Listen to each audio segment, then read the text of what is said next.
money. Charles Bowden, you dedicate your book to Armando Rodriguez, who was gunned down November 13, 2008, after filing 907 stories on the murders for that calendar year. You said, like the rest of us, he was a dead man walking. His last story appeared hours after he was killed.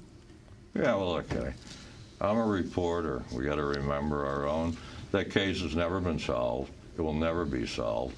This is a man who got up in the morning, went out in front of his house at 8:30 a.m. to warm up his car, to take his 8-year-old daughter to school, who's sitting in the seat beside him, and guys come up and just execute him, you know, literally machine gun him. The child was unharmed, and nobody sees anything, and the entire Mexican government can't, quote, solve the case. He was silenced. You know, the American press, in a way, gets too much credit. People ask me, is it dangerous down there? It's nothing for me. The Mexican reporters are being killed. The Mexican reporters are being tortured. And yet they're putting out more honest news, in my opinion, about what's going on in Mexico and the whole U.S. press corps. So I wanted to memorialize one who paid the ultimate price. So what, Charles Bowden, needs to be done? We need to re-examine our policies. You know, I'll give you the 12-step program, and I won't go 12 steps, I can't count that high.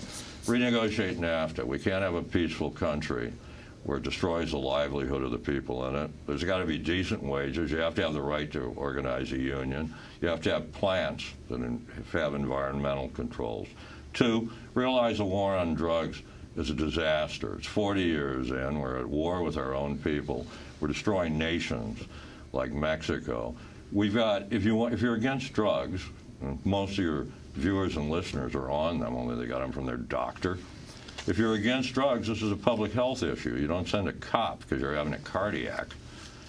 That's a start. The third thing is change our immigration law.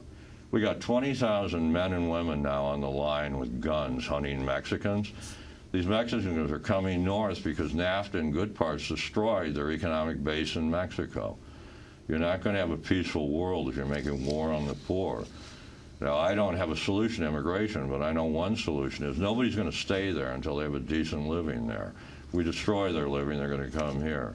You want to build walls for recreation, go ahead. They're irrelevant. They didn't work for the Chinese either. They got a Mongol emperor eventually. And you've written movingly about, in the book and elsewhere, about the psychological effect of reporting from Juarez, and on this issue you've called it very self-destructive. What do you mean by that? Well, look, you get numb. I used to do murders for a daily paper in this country. I bailed on that after 3 years because you're not worth your salt if you go in there and it doesn't bother you.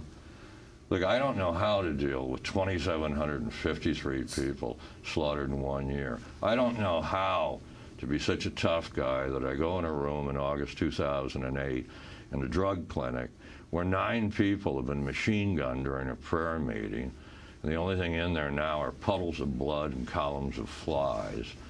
Incidentally, that incident happened, according to everybody in that barrio, while the Mexican army sat outside with guns. And then they released these 4 guys to go in with machine guns. It also happened they were in there killing people for 15 minutes, but nobody noticed. Well, where's you out? So that's why I found the ultimate cure for Juarez. I'm doing a story in Arkansas. Does anything give you hope? Certainly. Start with the war on drugs has to end. We can't build any more prisons. Secondly, the endurance of the Mexican people. I'll give you a thing for hope. The biggest anti-poverty program, I believe, in the history of the world is going on now. It's the remittances of the Mexican poor. We've got 10 or 15 million Mexicans here sending 20 to 25 billion a year home directly to poor people. They're not sending it, you know, through the government, through caciques, political leaders. It's the largest transference of wealth, I believe, poor person to poor person. We got Mexicans all over this country building new worlds, buying homes and things, becoming acculturated. If we do what some of the people on the right in this country want, put them all in cattle cars and ship them home, it'll be far more explosive than when the Germans sent Lenin back to Russia. I mean, these people have learned that you get public schools for free, your kids get educated, you can buy a house and own it. The cops are semi on the level. You deserve a decent wage. You know, the other thing is, as I said, NAFTA will have to be renegotiated. It's a machine producing poor people who flee their own country. Eventually, there's going to, you know, somebody's going to smell the coffee. And I think the war on drugs is ending because, frankly, it's no longer the darkness at the edge of town. I do study stories all over this country.